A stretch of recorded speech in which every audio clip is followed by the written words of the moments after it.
Why is it that Christians are convinced that Jesus really did rise from the dead? Do we just blindly believe it because this book full of neat stories told us so? Or can we use evidence and reason to conclude that the resurrection really did happen? To make that case, I want to turn to who else? The atheist Alex O'Connor.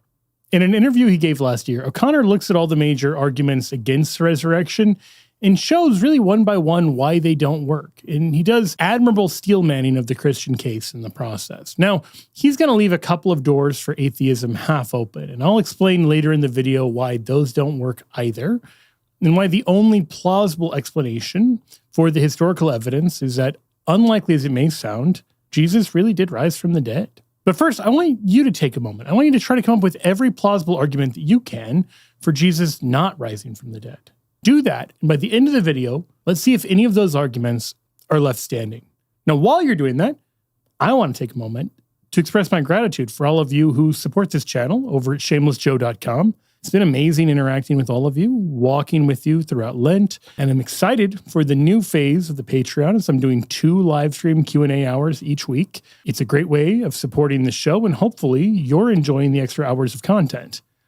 All right, so let's run through the major arguments that you might make against Jesus rising from the dead. They generally fall into 3 major categories. Jesus didn't really die on the cross, he only seemed to die. He did die, but the apostles made up the resurrection. Or last, he did die, and the apostles weren't lying, but they were somehow deluded about the resurrection, something like a group hallucination. So let's see how these theories stack up by going through the data. I want to draw out 5 obvious factual conclusions from the evidence. First, Jesus really did die on the cross. How do we know? Because the Romans were really good at killing people. Something very strange happened on Easter morning, because how do we explain the fact that this man gets crucified by the Romans and then people claim to see him after he died and were willing to be put to death for that belief? Now, okay, maybe he didn't die. Unlikely. As they say, the Romans knew how to kill people. And supposedly, they check. This was a very effective method of killing people, and they knew how to do it. So it's unlikely that he just somehow survived this. Is that the guy that stabbed him with the spear and supposedly there's blood on the spear? Or was this, did he get stabbed? Someone stabs him with a spear after he's on the cross. And it's essentially to check he's dead. As far as I know, there's only one instance in which we know of somebody surviving crucifixion, and even that case actually bolsters the Christian claim. The first century Jewish historian Josephus was a collaborator with the Romans, and he mentions a time that he came into a village and he saw a mass crucifixion. Now, he knew 3 of the men who were being crucified, and since he was serving as a delegate of the emperor, he was able to intervene on their behalf to Caesar directly and have them taken down from the cross while they were still alive. Caesar immediately commanded them to be taken down and to have the greatest care taken of them, and yet still, 2 of them died under the physician's hands while the 3rd recovered. I've seen atheists point to this as proof that somebody could survive crucifixion, but it actually proves the opposite. It wasn't like the Romans thought that these guys were dead and one somehow survived. They had to receive a last-minute reprieve to even have a chance at survival, and even after that, 2 of them died anyway.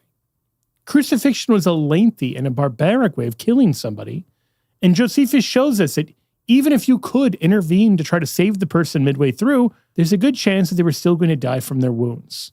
So let's pretend that Jesus was the one man in history who the Romans somehow made a mistake with, and he did somehow survive a full crucifixion. If that were the case, do you seriously think he'd be casually eating bread with strangers he met on the road or showing his puncture wounds off to his friends a few days later? He'd be in such critical condition that he would need the kind of immediate medical attention that Josephus talks about. And even if he somehow survived, we wouldn't imagine he'd be up on his feet immediately after. So any theory that Jesus somehow survived Good Friday, the torture, the carrying of the cross, the crucifixion itself, the piercing of his side, it simply isn't grappling with the historical evidence in a serious way.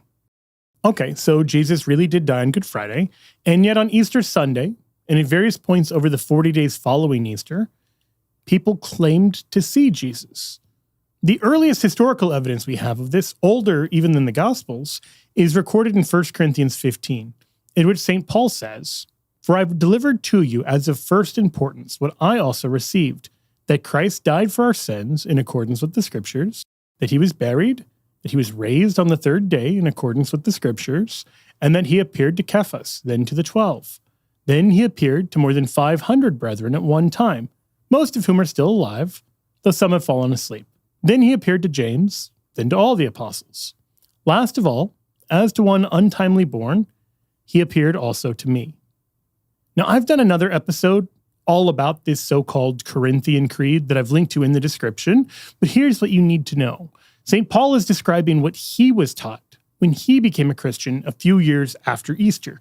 And while Paul is clearly adding his own commentary on this creed, pointing out that most of the 500 are still alive, and adding Jesus' resurrection appearance to Paul himself, even radical skeptics like Richard Carrier have to admit that the core of this creed goes all the way back. In Carrier's words, the evidence for this creed dating to the very origin of the religion is amply strong, and there is no reasonable basis for claiming otherwise.